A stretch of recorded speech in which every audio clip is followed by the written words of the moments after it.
के तपाईहरुलाई आफ्नो मन सम्हाल्न गाह्रो भइरहेको छ?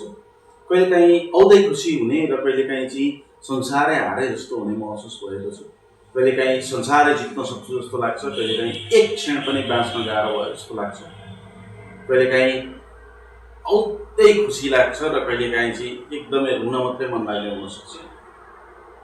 हो, म आज यही विषयमा कुरा गर्न चाहन्छु। सम्पूर्णमा नमस्कार, म सुरज ढङ्गाल चौजापा। यहाँ कतिले मलाई विभिन्न रोलहरूमा चिन्नुहुन्छ होला, विभिन्न कुराहरूबाट, विभिन्न मेरा कामको परिभाषाहरूबाट चिन्नुहुन्छ होला। तर म आज यही चक्रमा, तपाईहरु जस्तै चक्रमा फँसेको एउटा व्यक्ति भएर यहाँ उपस्थित भएको छु।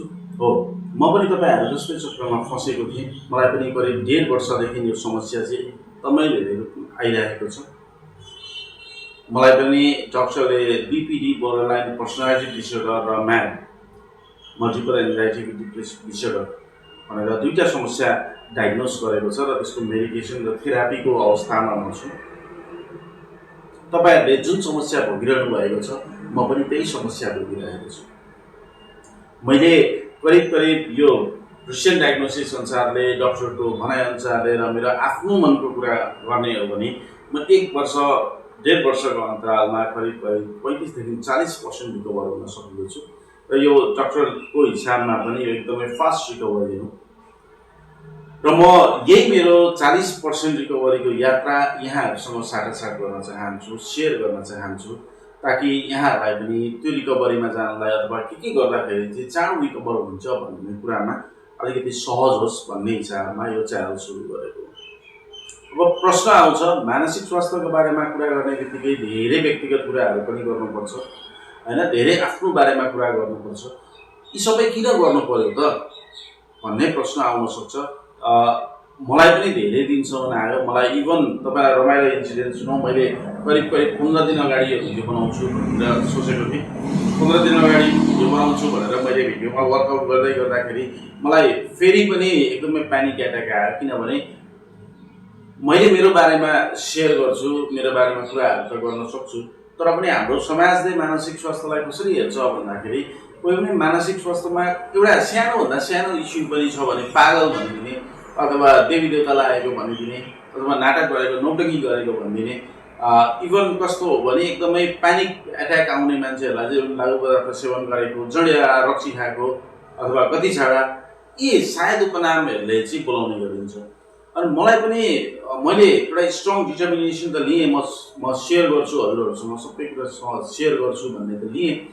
तर त्यो लिँदै गर्दाखेरि कहीँ न कहीँ मनमा त्यो डर चाहिँ पस्यो, बा मलाई पनि समाजले फेरि पनि एकचोटि त सबै भनिसक्यो हैन, फेरि पनि त्यही उपनाम दिने हो कि भन्ने डर पनि लाग्यो। त्यसले गर्दाखेरि म आफै पनि प्यानिक भएँ। तर त्यसबाट रिकभर हुँदै गर्दा मैले जुन भोगेँ त्यो यहाँहरूले भोग्नु नपरोस्। मैले जे समस्या भोगेँ तपाईहरुले भोग्नु नपरोस्। यदि तपाईँ समस्यामा हुनुहुन्छ, अलरेडी तपाईहरुलाई त्यो स्वास्थ्य समस्या देखिएको छ, मानसिक समस्या देखिएको छ भने यहाँहरूलाई पनि सँगै अगाडि बढ्न पनि सजिलो होस्। र देखिएको छ भने डायग्नोसिस भएको छैन भने पनि यहाँहरूले चाहिँ ती ब्यारियरहरू पार गरेर एउटा डाक्टरकोमा गएर डायग्नोस गर्न सक्नुहोस् र आफूलाई स्वस्थ बनाउन सक्नुहोस् भन्ने हिसाबमा मैले यो च्यानल सुरु गरेको। यस च्यानलमा चाहिँ हामी विभिन्न मानसिक स्वास्थ्यसँग सम्बन्धित कुराहरू गर्छौँ। विशेष गरी मेरा अनुभवहरू, मेरो भोगाइहरू, मलाई देखेका लक्षणहरू हैन, मैले गरेका कामहरू, कसरी चाहिँ स्वस्थ हुन सकिन्छ भन्ने विषयमा कुरा गर्नेछु, ताकि तपाईहरुलाई पनि अलिकति सहज होस्। सबैभन्दा सहजता त के होस् भने हामी खुलेर कुरा गर्न सक्दैनौँ। मैले अघि जुन सामाजिक परिवेश भने, पारिवारिक परिवेश भने, त्यो सामाजिक त्यो कुराले गर्दाखेरि हामी खुलेर हामी यस्तो भइरहेको छ भन्न सक्दैनौँ। इभन मलाई अहिले 1 वर्ष पछाडि पनि मेरा मनका सबै कुराहरू चाहिँ मेरो फ्यामिलीसँग अथवा मेरा साथीभाइसँग सेयर गर्न म सकिरहेको हुँ। किनभने के सोच्छन्, उनीहरूले के गर्छन् होला, 1 वर्ष अगाडि त्यस्तो भयो, त्यस्तो सोचेको फेरि के सोच्छ होला भन्ने खालको एउटा चाहिँ त्यो खालको भावनाहरू विकास हुन्छ। र त्यो तपाईहरुसँग नहोस्। मैले एक्लै यसमा लडेँ भने भोलिको दिनमा हामी सँगसँगै लडौँ न हैन। तपाईहरुको मनमा केही छ भने तपाईहरु मलाई भन्नुस्, मेरा कुराहरू छ भने म तपाईहरुसँग शेयर गर्छु। यसरी गरेर सँगसँगै चाहिँ मानसिकमा हामीलाई स्वस्थ बनाउनुको रूपमा चाहिँ यो च्यानल सुरु गरेको हो।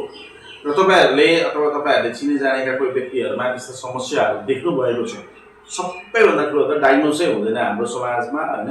कतिजनालाई त्यस्तो देखिए पनि धामी झाँक्रीकोमा लान्छौँ, देउता लागेको कुनै के लागेको भनेर त्यो अरूतिर मोडिरहेको हुन्छ। र कतिजनाले सेयर गर्दा पनि, इभन मैले पनि लगभग 1.5-2 वर्ष अगाडि सेयर गर्दाखेरि मलाई पनि यो कुरामा म कन्सियस थिइनँ, मैले अनकन्सियसली सेयर गरेँ। मेरो फ्यामिलीले पनि जोकमा लियो, मैले पनि त्यसलाई जोकमा लिएँ। तर त्यसको लगभग 6-7 महिना पछाडि जब मलाई सिरियस प्यानिक एट्याक्सहरू आउन थाल्यो होइन, त्यतिखेर मात्रै चाहिँ यो कुरालाई सबैले सिरियसली लियो होइन। उहाँहरूको पनि गल्ती त होइन, किनभने कसले पो बुझेको हुन्छ र मैले पनि बुझेको थिइनँ, उहाँहरूले पनि बुझ्नु भएको थिएन। र यो सिनेरियो चाहिँ हजुरहरूसँग पनि नहोस् भन्ने हिसाबमा मैले यो च्यानल सुरु गरेको छु। यदि कोही त्यस्तो हुन्छ भने उहाँहरूसँग यो भिडियो पुर्याइदिनु होला र म अब रेगुलरली नै यो किसिमको भिडियोहरू यस च्यानल मार्फत अपलोड गर्नेछु। च्यानललाई सब्सक्राइब गरिदिनु होला, भिडियोलाई लाइक गरिदिनु होला र सेयर गरिदिनु होला। यदि तपाईँहरूसँग पनि त्यस्तो केही समस्या छ भने प्लिज कमेन्टमा त्यो कुरा राख्नु होला। म तपाईँहरूसँग चाहिँ संवाद गर्नको लागि तयार छु।